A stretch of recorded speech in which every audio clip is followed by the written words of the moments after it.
A partir do momento onde abrimos os nossos ouvidos, permitimos com o coração, como um terreno fértil, quando a palavra é proclamada, Deus faz o impossível acontecer.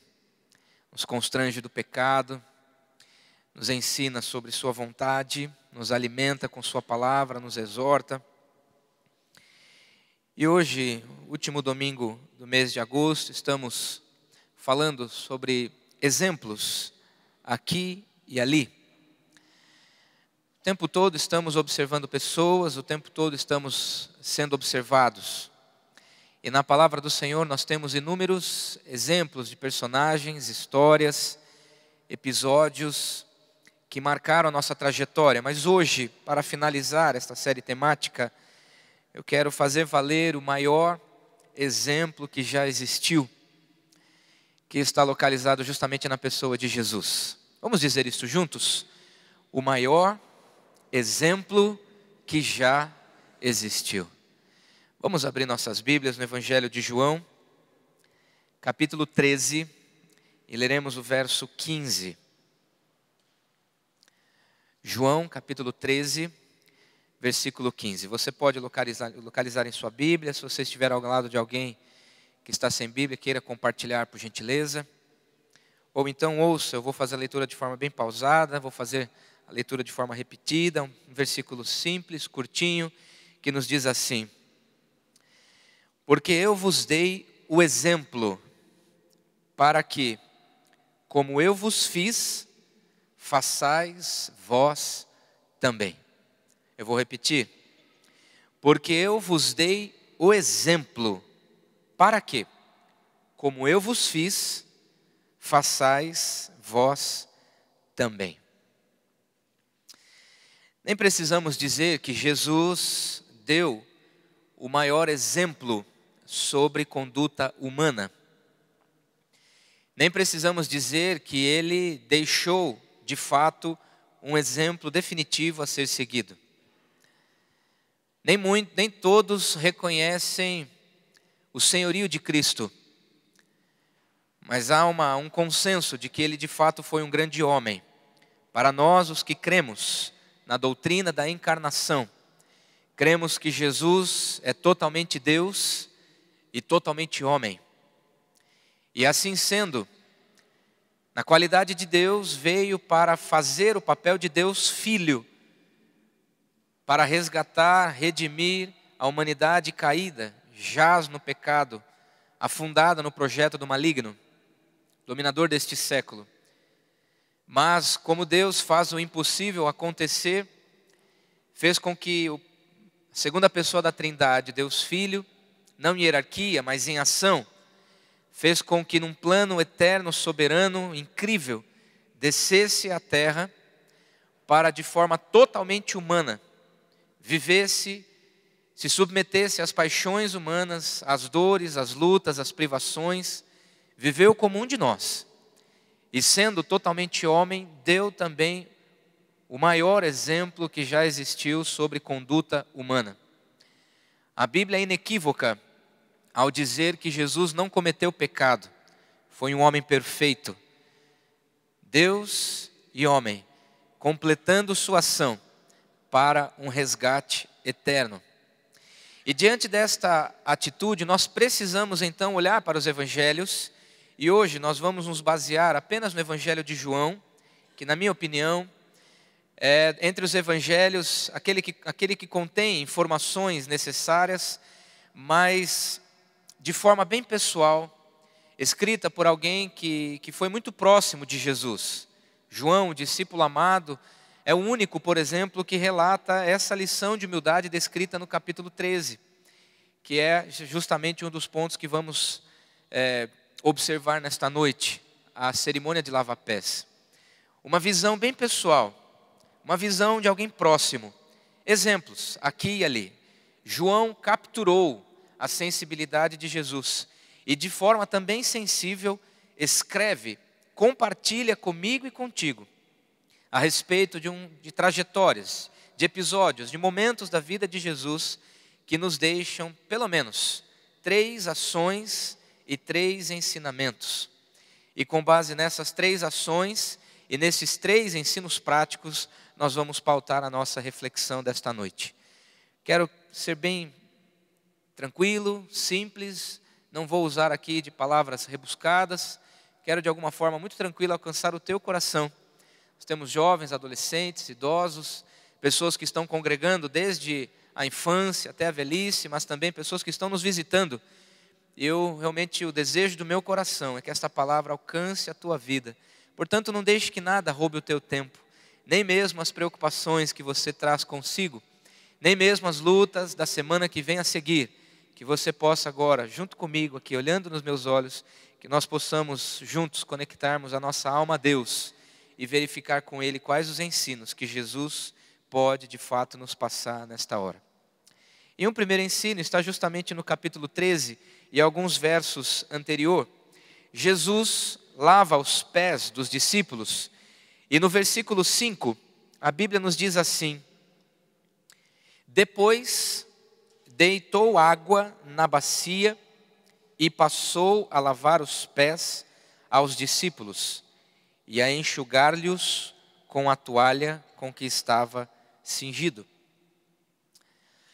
Os outros evangelhos, inclusive Paulo em 1 Coríntios, escreve a respeito da cerimônia da Santa Ceia. Mas o único que escreve de forma detalhada um episódio que estava inserido na cerimônia da Santa Ceia foi João. Ele descreve esta cena, este episódio onde Jesus, no meio de uma refeição, estava ali partindo o pão, estava ali bebendo do cálice, era a última refeição e a Bíblia está dizendo que era a chegada a hora de Jesus passar deste mundo para o Pai, era a festa da Páscoa, onde de fato o Cordeiro definitivo, o Cordeiro Pascal, Jesus Cristo, o Cordeiro de Deus que viria para tirar definitivamente o pecado do mundo, ele haveria de ser morto. E estavam ali fazendo uma refeição. A Bíblia diz que o inimigo já tinha colocado no coração de Judas o desejo pela traição. O inimigo é o pai da mentira. Nós poucas vezes falamos do diabo, até porque eu não gosto de perder tempo falando de coisas que não edificam. E o diabo não edifica, mas ele planta pensamentos e sentimentos no coração dos crentes. Judas foi levado pelo pensamento, pela sensação de que poderia contribuir. E Judas, a seu modo, vendeu Jesus por preço de um escravo, algumas moedas, e o entregou no jardim de Getsêmani, apontando para os soldados com um beijo, quem era de fato Jesus nas cenas a seguir. Judas estava ali, uma refeição sendo feita, Jesus explicando que coisas estavam acontecendo, o coração de Jesus estava apertado, pequeno, mas ele vai para o chão. Jesus então pega a toalha que estava amarrando suas vestes, pega uma bacia, coloca água na bacia, chama os discípulos, possivelmente um por um, e começa a lavar os pés daqueles homens. Pés descalços, pés com sandálias, pés cascudos, sujos. Naqueles dias não havia porcelanato. Se você inclusive deseja comprar porcelanato, não é, Maurício? Você que tem uma loja de revestimentos e pisos, não havia laminado de madeira, não existia carpetes, tapetes, não existiam carpetes felpudos, como em algumas casas nós vamos, por exemplo, dá vontade de você tirar o sapato, ficar descalço. Nós vamos em algumas casas de alguns irmãos da igreja e as crianças ficam rolando no tapete, parece mesmo um lugar adequado. Nos dias de Jesus não havia nenhum tipo de revestimento como esse, era chão batido. E eu me lembro que lá em Londrina, quando pastoreava a 9ª IPI de Londrina, uma igreja de periferia, e muitas casas que nós frequentávamos, tinha aquele chão batido, com cimento batido, revestido por vermelhão. Vocês conhecem? Aqui eu vejo pouco vermelhão. No Paraná, até porque a terra é vermelha, até para imitar a terra, né? É um líquido que se passa, uma espécie de cera, que se você andar descalço no vermelhão, os pés ficam todos manchados. E para tirar no banho, só com bucha vegetal e sabão. Sabonete, não tem conversa. Me lembro que às vezes brincava naquela terra vermelha, e as unhas dos pés ficavam sujas, e às vezes passava dias para tirar aquela sujeira da terra vermelha. Pastor Auro também, paranaense ali, sabe bem o que eu estou dizendo. os pés sujos, brincar na terra vermelha, deixava as mãos, os pés. Os discípulos estavam com as unhas cascudas. Ou você acredita que havia podólogos naquele dia? Ou você acredita que os discípulos estavam ali passando creme da Natura, do Boticário? Possivelmente não. Havia calos nos pés. Havia sujeira. Sujeira incrustada. Pés encardidos. E Jesus, num ato sublime, numa lição de humildade, se curva perante aqueles com quem conviveu algum tempo, para deixar uma lição. Não há diferença entre o Senhor e o servo. Não há diferença entre o servo e o Senhor. Jesus está de fato ensinando aos discípulos a respeito da humildade. E a humildade é o lugar seguro do cristão. Não existe lugar mais seguro para um cristão, para alguém que queira verdadeiramente viver como Jesus, porque na sequência do estudo, na sequência da trajetória, Jesus explica que logo depois de ter lavado os pés, ele pergunta: vocês estão entendendo o que eu estou fazendo com vocês? Na realidade eu estou deixando um exemplo. Eu estou fazendo isso com vocês para que vocês façam uns com os outros. E na Bíblia nós não temos mais relatos de que os discípulos ou outros personagens bíblicos tenham lavado os pés de outras pessoas. Jesus ensina de forma prática e de uma forma muito humilhante. Ele desce à terra, ele desce com os pés quase que no chão para pegar ali as sandálias, tirá-las, desatar as sandálias, tira com cuidado, pega os pés, lava, esfrega, e em seguida com a sua própria toalha que estava amarrando suas vestes, ele passa a enxugar os pés dos discípulos. Você consegue imaginar esta cena? Você já imaginou você mesmo fazendo isso? E em seguida, depois de sua morte, depois dessa trajetória toda, ele sai do chão, humilhante, de lavar os pés, e vai para o alto, mas o alto mais humilhante também, que foi para o alto de uma cruz.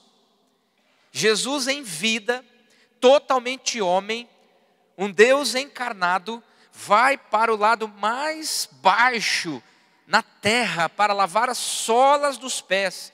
Não havia espaço, apenas a sua mão entre o chão e o pé dos discípulos. Mas ele sobe ao lugar mais alto, também de humilhação, o lugar de humildade, onde no alto de uma cruz, ele olha para Deus e diz: Senhor, perdoa-lhes, porque eles não sabem o que estão fazendo. Jesus foi do chão ao alto. Do ponto de vista humano, o lugar mais humilhante embaixo, o lugar mais humilhante em cima, para que depois de sua morte, ele ainda conhecesse o lugar divino mais abaixo ainda, chamado Hades, o lugar da morte. Ele conheceu a morte, mas subiu da morte para sentar-se à direita de Deus Pai Todo-Poderoso. Uma trajetória linda, dos pés ao alto de uma cruz, do inferno à direita do Pai. Jesus lava os discípulos, lava os pés dos discípulos, com o desejo de lavar-lhe os corações. Jesus lava os pés com o desejo de tirar a sujeira incrustada que está na humanidade. Jesus deseja fazer isso comigo e com você. Você teria coragem de lavar, você que é pai, você teria coragem de tirar as sandálias dos seus filhos, de sua esposa, e lavar-lhe os pés para dizer: meus filhos, minha esposa, eu estou deixando exemplo para que vocês me sigam. Entre nós aqui agora, se nós pudéssemos fazer essa cerimônia de lava-pés, será que nós teríamos coragem, audácia, ousadia de nos curvarmos com o rosto no chão, quem sabe com os pés fétidos, com pés sujos, com unhas encravadas, com unhas compridas e sujas? Será que teríamos de investir a nossa mão para lavar os pés destes que são nossos semelhantes? Uma segunda ação. Na sequência do texto, Jesus deixa um novo mandamento a respeito do amor, mas em seguida, no capítulo 14, ele conforta os seus discípulos. Nos versos 1 e 2, ele diz assim: não se turbe o vosso coração, credes em Deus, crede também em mim. Na casa de meu Pai há muitas moradas. Se assim não fora, eu vou-lo teria dito, pois vou preparar-vos lugar. Jesus agora, ao deixar este exemplo de humildade, ao lavar os pés dos discípulos, ao deixar este exemplo, eu estou fazendo isso com vocês para que vocês façam isso também. Jesus agora diz aos discípulos: não fiquem perturbados. Havia um tumulto, havia um alvoroço. É óbvio que Jesus já estava dizendo e preparando o coração dos discípulos: haverá de acontecer, eu vou morrer, eu vou voltar para o Pai. E neste texto ele está dizendo mais uma vez: na casa de meu Pai há muitas moradas, eu estou indo para preparar um lugar para vocês. Jesus agora, numa nova ação, ele está confortando o coração dos discípulos. Não fiquem perturbados, não deixe que nada roube a tua paz, não deixe que nada perturbe o teu coração. Jesus está olhando para os discípulos, após ter lavado os seus pés, após ter dito para eles: eu deixo um mandamento para vocês, amem uns aos outros, a ponto de lavar os pés uns dos outros. Mas Jesus está dizendo: não fiquem perturbados, porque eu preciso fazer algo por vocês. Quando você está aflito, quando você está nervoso, quando algo ruim lhe acontece, uma enfermidade, uma notícia, uma surpresa, um desgaste, uma decepção, uma frustração, um sonho inacabado, algo que lhe é dito que você não gosta, você fica triste, você fica apavorado, você fica decepcionado e você espera que alguém de alguma forma te traga uma palavra de ânimo, te traga uma palavra de conforto, te traga uma palavra que possa realmente aquietar o seu coração. Salmo 46, versículo 10, Deus diz: aquietai-vos e sabei que eu sou Deus. Mas de forma prática agora, Jesus está confortando os seus discípulos. E eu estou olhando para quem agora, senão para os discípulos de Cristo? Eu estou olhando para quem agora, senão a igreja redimida, resgatada, a noiva do Cordeiro? Eu estou olhando para homens e mulheres que são hoje, eu e você, nós somos os discípulos de Cristo. E Jesus, o próprio Jesus, que lavou os pés dos discípulos, que mandou que eles amassem uns aos outros, que desceu a sola dos pés, mas foi ao alto de uma cruz, Ele mesmo está dizendo para você, meu irmão e minha irmã: não fique perturbado em teu coração, Ele sabe o que faz, Ele está no controle. Deus está no controle e Jesus se manifesta para te confortar de que salvação existe. Não apenas esta salvação de que realmente passamos da morte para a vida, mas Jesus nos salva diariamente, nos salva de nós mesmos, nos salva do maligno. Jesus nos salva das nossas ambições. Às vezes pedimos coisas para Deus que não desejaríamos de fato. Às vezes somos levados pelo cúmulo do absurdo de pedirmos coisas que nem precisamos, que nem queremos. Às vezes pedimos coisas que os outros têm, para que nós também tenhamos, coisas que nem temos necessidade. E às vezes não somos contemplados com esses presentes. E na realidade muitos estão se aproximando de Jesus para pedir-lhes coisas. Muitas pessoas estão se aproximando de Jesus por causa das coisas que Ele dá, por causa da salvação, por causa do benefício, por causa da prosperidade, quando na verdade Jesus está olhando para corações aflitos e com o desejo que você sinta um conforto. Não fique no teu coração perturbado, eu estou no controle, há morada para você. Se você crê em mim, na minha casa, na casa de meu Pai há muitas moradas, e eu vou fazer isso por você. Há salvação garantida. E a salvação começa hoje, a salvação começa agora, quando os nossos olhos se abrem para contemplar o Cristo ressurreto, Senhor e Salvador da história. Nós então começamos a perceber que a nossa vida terrena tem um ponto final, mas este ponto final começa a partir do momento onde nós nos encontramos com Deus nas alturas, e nenhum de nós sabe como vai ser, mas sabemos que existe essa vida plena, porque na casa de meu Pai, na casa de Deus Pai, há muitas moradas, e Jesus foi preparar um cômodo para mim e para você. Jesus nesta hora está à direita do Pai, não de braços cruzados, esperando você chegar ou você recusar, observando as suas atitudes como alguém que fica à espreita, reparando naquilo que se faz. Não, Ele está à direita de Deus Pai, para preparar algo incrível para aqueles que creem e vivem uma vida digna. Aqueles que realmente vivem aos pés do Cordeiro, que têm no coração o desejo e a humildade de lavar os pés, de amar as pessoas e de dedicar um coração confortável na presença daquele que tudo pode. Seu coração está confortado hoje? Qual é a aflição que está contigo hoje? Qual insegurança que está roubando a tua paz nesse instante? Jesus conforta, Jesus te diz, não se turbe. Ainda hoje recebi um e-mail de alguém que está se separando da esposa. Um e-mail muito amargo. No calor de uma discussão, um homem discute com sua esposa, diz a ela palavras terríveis, difíceis de perdoar, um coração perturbado. Eu ainda não tive a oportunidade de responder. Estou orando, inclusive, para que as palavras que eu puder escrever sejam de fato palavras de conforto. Mas já com este sermão preparado, não tenho dúvida de que a primeira palavra que vou escrever para este irmão é: não se turbe o vosso coração. Porque na realidade, mesmo diante de uma amargura, mesmo diante de uma grande decepção, Deus tem algo grande. Às vezes nós precisamos, inclusive, colher o que plantamos. Porque são as más escolhas. Como seria bom se nós pudéssemos apenas plantar sementes boas para colher frutos bons. Mas a nossa natureza é pecaminosa. E se não for ao Senhor que esteve ao nosso lado, se não fosse o Senhor que realmente dá condições para nós, através de sua misericórdia, usufruirmos de coisas boas, nós não saberíamos plantar e colher de forma adequada tudo o que precisamos. Este homem escreve este e-mail para mim, quem sabe em minhas lágrimas. Na surdina, sua esposa preparou uma advogada. Na surdina, sua esposa preparou a partilha de bens. Na surdina, ele recebe uma carta e esta semana vão assinar a carta de divórcio. Mas conforme cantamos agora, ele diz no e-mail: mas eu creio, pastor, que o nosso Deus é o Deus do impossível. Confesso, irmãos, que às vezes nós chegamos ao fundo do poço, nós chegamos ao chão, nem tanto para lavar os pés das pessoas, mas para colher frutos amargos daquilo que plantamos. Não quero colocar a culpa no irmão ou na irmã, não posso avaliar, não faria isso, seria leviano.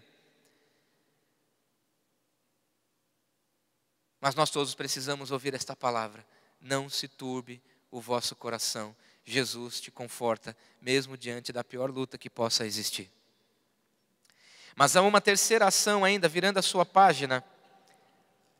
Jesus nos diz no capítulo 14, versículo 16 e também no 17: eu rogarei ao Pai, e Ele vos dará outro Consolador, a fim de que esteja para sempre convosco. O Espírito da verdade que o mundo não pode receber, porque não vê, nem o conhece. Vós o conheceis, porque Ele habita convosco e estará em vós.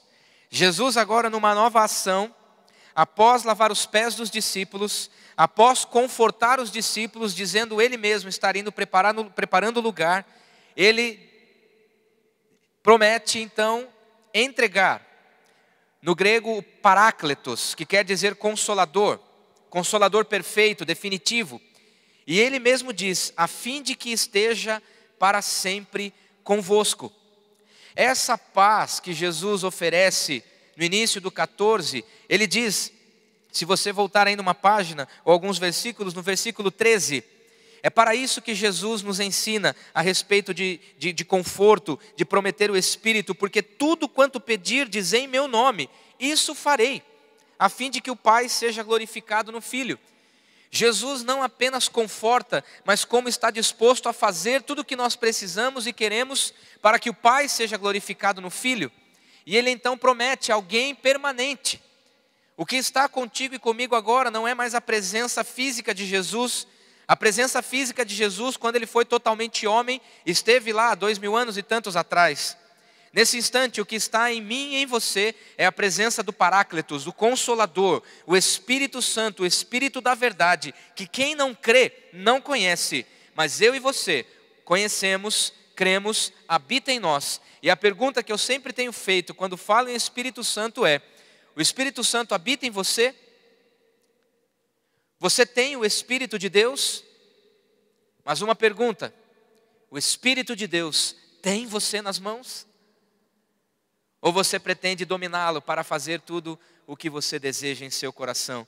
Jesus, instantes antes, diz: tudo que vocês pedirem em meu nome, isso eu vos farei. Mas permita que o Espírito da verdade conduza vocês na verdade.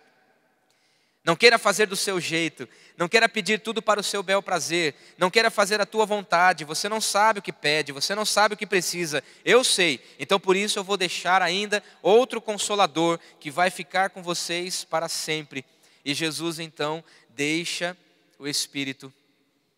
E no momento exato de sua partida, narrada em Atos 1:8, mas recebereis poder ao descer sobre vós o Paráclitos, o Espírito da promessa, o Consolador, aquele que vai fazer de tudo para que vocês sintam a presença de Deus o tempo todo. E vocês vão agir como testemunhas em qualquer lugar onde estiverem. Vocês vão agir inspirados, levados e dirigidos pelo poder e pela ação do Espírito. Você está sendo levado pelo Espírito de Deus? Ou você deseja que o Espírito te siga para onde quer que você vá? E justamente essa paz perfeita, no capítulo 14, ainda no verso 27, Jesus deixa a paz e diz: a minha paz vos dou, não vou-la dou como a dá o mundo. Mais uma vez ele repete: não se turbe o vosso coração, nem se atemorize. Enquanto eu estava refletindo nesta palavra, enquanto eu estava pensando neste versículo 27, eu fiquei pensando qual é a paz que o mundo dá. Hoje pela manhã, estudando sobre o livro de John Stott, A Cruz de Cristo, numa aula de uma das classes de adultos na escola bíblica dominical, para a qual eu convido toda a igreja para que permaneça, frequente, congregue a escola bíblica dominical. São momentos incríveis. E nós estávamos falando a respeito do pecado, e que a terminologia, o nome pecado hoje em dia está em desuso. Parece que está difícil nós confrontarmos o pecador moderno, porque se nós apertamos demais parece que espirra. Se nós confrontamos demais acerca do pecado, se nós mencionamos a respeito da perdição, da condenação, do inferno, parece que o nosso discurso fica inadequado. Mas a paz que o mundo dá é a paz: não, fique tranquilo, tudo passa. Fique tranquilo, daqui a pouco vem outra pessoa. Fique tranquilo, ninguém é insubstituível. Essa é a paz que o mundo dá. É a paz de um carro, é a paz de uma droga, é a paz de uma decisão, é a paz de uma separação, é a paz de um casamento feito com base qualquer. Lembro de uma ocasião que fiz um casamento de um noivo que estava completamente embriagado em sua cerimônia de casamento, completamente bêbado. Qual é o desejo deste coração? Essa é a paz que o mundo dá. Será que para subir ao altar alguém precisa encher a cara para de fato investir numa decisão como essa? Saiu na capa do nosso jornal Cruzeiro do Sul, Sorocaba tem uma mini Cracolândia em frente à nossa rodoviária, e qualquer momento do dia, qualquer dia da semana, você passa por ali e você vê ali cenas da degradação humana. Pontos de prostituição. Essa é a paz que o mundo dá. Queridos, eu moro no centro da cidade. Muitos de vocês já foram na minha casa, sabem onde eu moro. E nas ruas próximas à minha casa existe muita prostituição. E vocês não têm ideia de quão frequentados são esses lugares. E de como essas mulheres são procuradas. No meio do dia. Meio-dia, 13h, 18h, terça-feira, sábado no final de uma manhã. É impressionante, essa é a paz que o mundo deseja dar. Uma paz frívola, efêmera, passageira, que não sustenta. Nós estamos substituindo a palavra pecado por crime. Estamos transferindo a salvação do cristianismo para o Estado.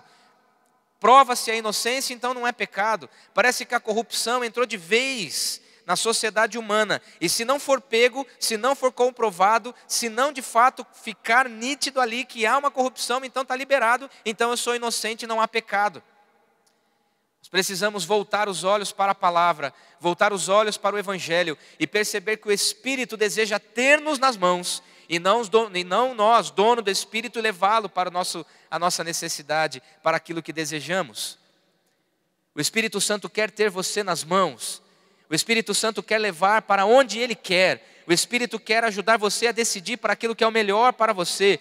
O Espírito Santo, o Paráclitos, o Consolador, quer te dar conforto absoluto, paz plena. E como diz Filipenses capítulo 4, versículo 7, e a paz de Deus, que excede todo entendimento, guardará a vossa alma e a vossa mente. Essa é a paz que o mundo não dá, essa é a paz que Deus dá, é a paz que Cristo deixa com o Consolador, a paz que excede toda a compreensão. É na hora da luta, é na hora da decisão, você ter o seu coração tomado de paz, e não sabe de onde vem essa paz, você não sabe explicar, mas você descansa. Essa é a ação do Espírito confirmando e testificando aquilo que nós não somos capazes de ver. Jesus fez isso por você. Jesus lavou os teus pés. Jesus quer lavar a tua boca e o teu coração, a tua mente. Jesus quer lavar a sujeira da tua vida e da tua alma. Jesus quer confortar, dizendo para você: não se amedronte, não se perturbe. Eu deixo então com você o meu Espírito, para que você possa ser dominado por Ele, levado por Ele, o Espírito da verdade que só você conhece. Você e Deus sabe que tipo de relação espiritual vocês estabeleceram e vivem. Essas três ações, de lavar os pés, de confortar e de deixar o Espírito como companhia para sempre, nos mostram três ensinamentos muito práticos da parte de Jesus. E o primeiro ensinamento é que Jesus decidiu fazer ao invés de falar. Jesus foi para o chão. Jesus subiu para o alto de uma cruz. Jesus não pediu que fizessem. Jesus falou: eu estou deixando o exemplo para vocês. Mas Jesus não mandou ninguém fazer isso. Jesus não pediu para ninguém pagar o preço da cruz por Ele. Jesus fez. Você que é pai, faça primeiro. Você que é mãe, faça ao invés de falar. Estou vendo os maridos aqui, um ao lado do outro. Você que está ao lado da sua esposa, pegue no braço dela, faça isso. Alguns de vocês, a Dani está ali debruçada no ombro do Gé. Isso.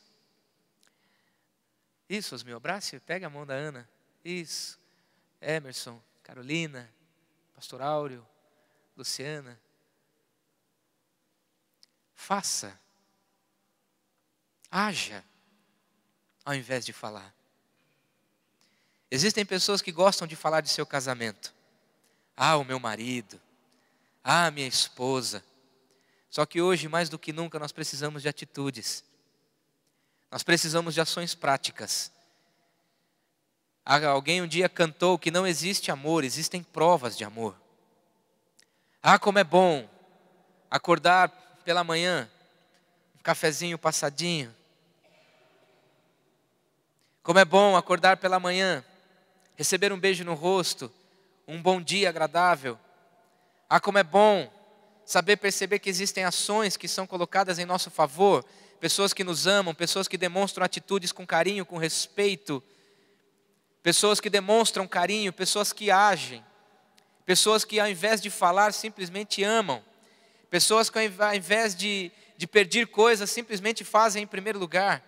Jesus foi este homem que decidiu fazer ao invés de falar. Muitos querem sentar à direita do Pai, mas não se submetem a lavar os pés, não se submetem a pagar a cruz, a pagar o preço da cruz.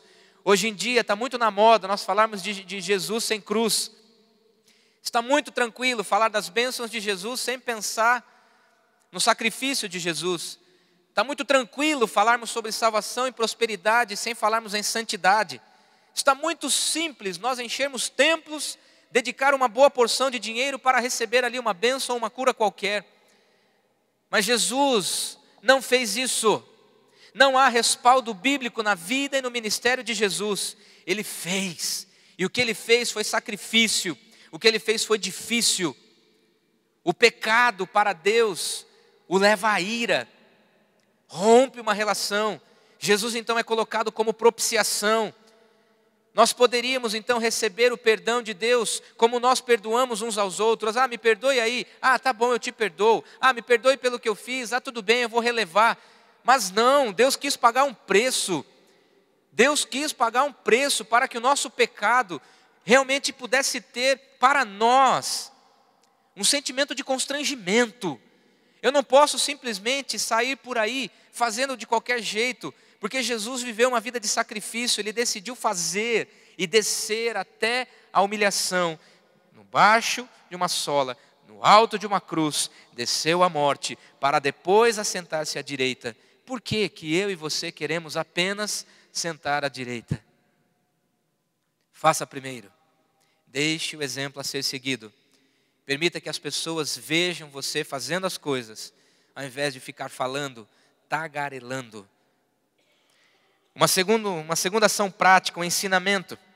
Jesus fez tudo isso porque colocou o foco nas pessoas. Jesus não estava atrás de dinheiro. Jesus não estava atrás de formação, de estudo. Esses dias conheci um pastor da Bahia, talvez o pastor Auro conheça, da primeira IPI de Salvador, primeira IPI de Belo Horizonte, de BH. Está fazendo o seu 3º doutorado. Uma cabeça, um homem incrível. Não vou me lembrar do nome dele agora. Um homem incrível. 3º doutorado. A Angélica, a esposa do nosso missionário Isaías, foi para Maringá fazer a qualificação para o mestrado. Hoje em dia, nos nossos dias práticos, você precisa se capacitar. Com a graça de Deus, tive a oportunidade de fazer 2 faculdades. E muitos de nós, às vezes, com pós-graduação, indo para o mestrado, ainda assim fica difícil conseguir o espaço no mercado de trabalho muito competitivo. A educação no Brasil parece que está meio rasa.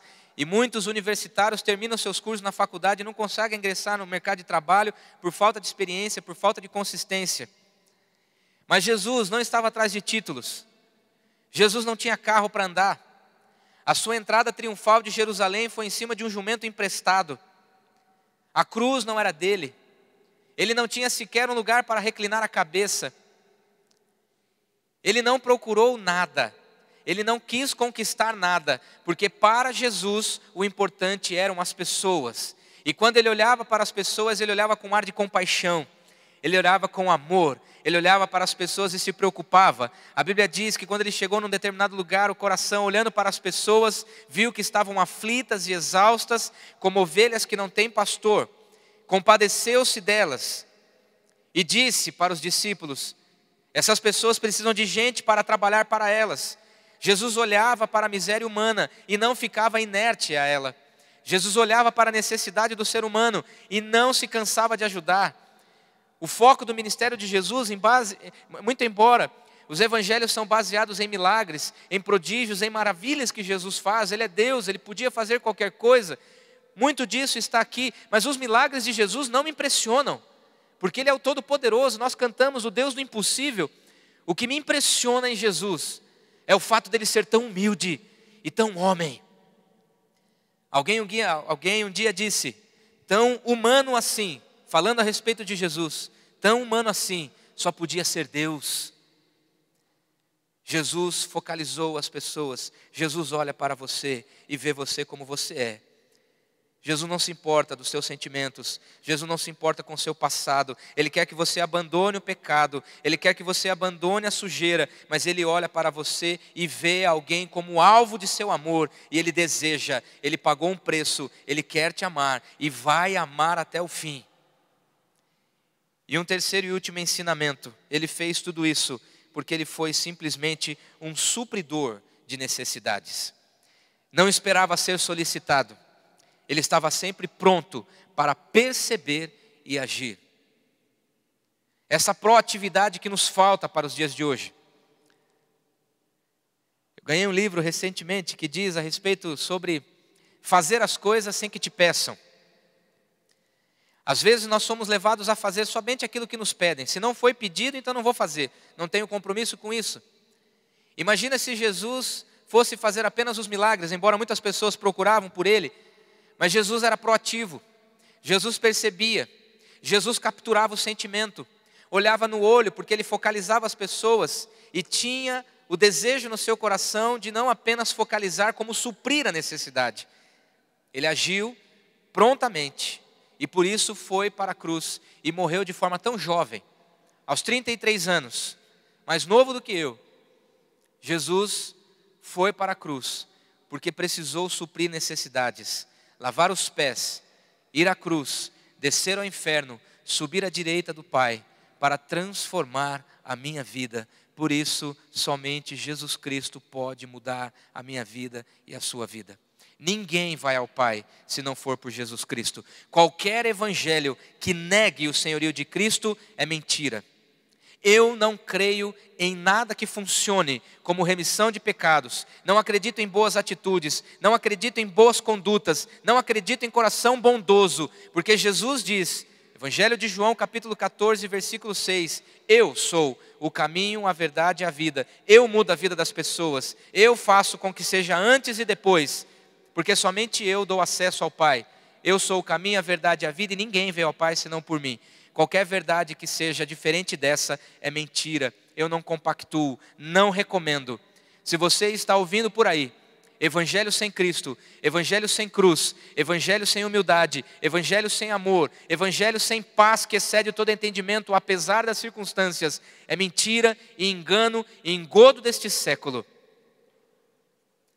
Não está na moda pregarmos Jesus, o sacrifício de Jesus.